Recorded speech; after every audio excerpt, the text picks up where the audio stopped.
Real quick, I just wanted to jump on and speak to you guys about the myth of correlation.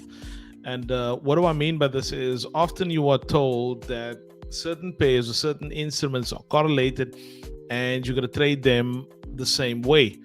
And what I want to do and say rather is that trade what you see. Don't trade correlation, trade what you see. And I'm going to prove it today, and this happens more often than not. And one thing you want to do is use what I'm about to show you to decide between which instrument or pair you're going to be trading, whether it's a stock or whether it's forex or whatever you're trading, to decide between them as opposed to trading both of them. So let me share my screen quickly and show you what I mean, right? And so oftentimes when you are trading, you are told that you got to trade both of them at the same time, right? Because they're correlated. But I want to debunk that today. Let's have a look at that real quick.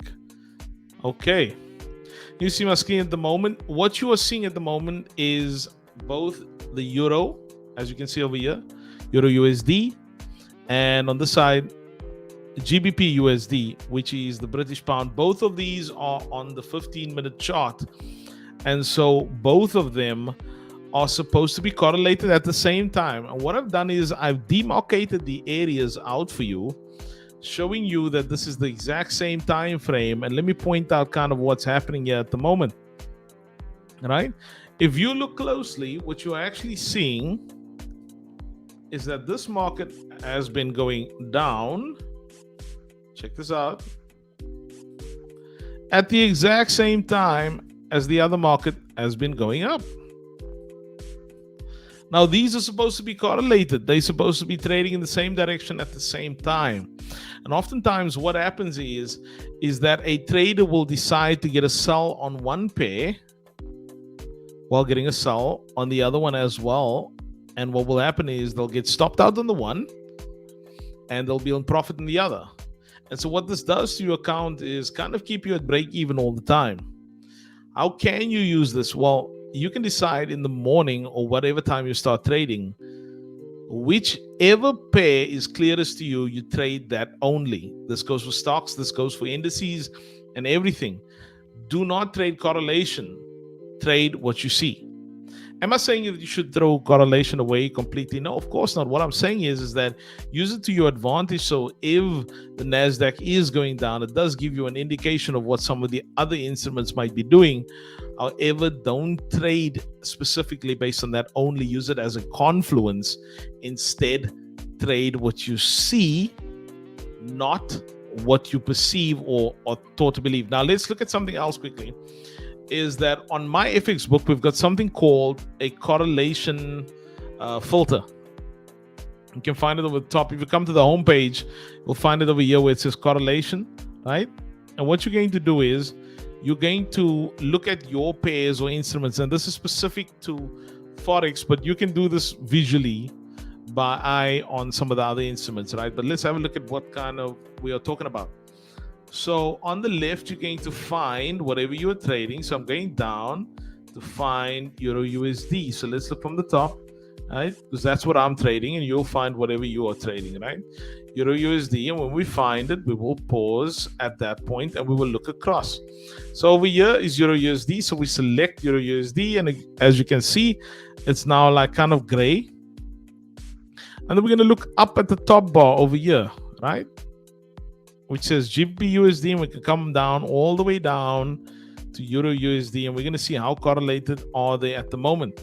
And so now you're going to see, but wow, it says 94% of the time it's moving together, and this is the lie, right? Because clearly you have seen that it's moving out of sync. That's not a complete lie, because there are some truth to it. And how do we correlate this to the true side of things? Let's have a look, right? 94% of the time it moves together, but here's the key factor. If you go up here, it says on the daily time frame. So on the daily time frame, 94% of the time it is moving kind of in the same direction. But this might not be true for, let's say, the 1 hour. So if you are an intraday trader, this is especially important for you, whether you're trading the 1 hour, the 4 hour, or even the 15-minute. you're going to want to make sure that you are checking your correlation and making sure that you don't believe something is going to be doing something while it's not. So let's look back at that correlation, right? And let's check what it says now on the 1 hour. So going back down from GBUSD, and we're going to find EU at the bottom, and then let's have a look at what it says, right? So on the 1 hour, you see it's dropped down to 88.9. So already we're seeing some change.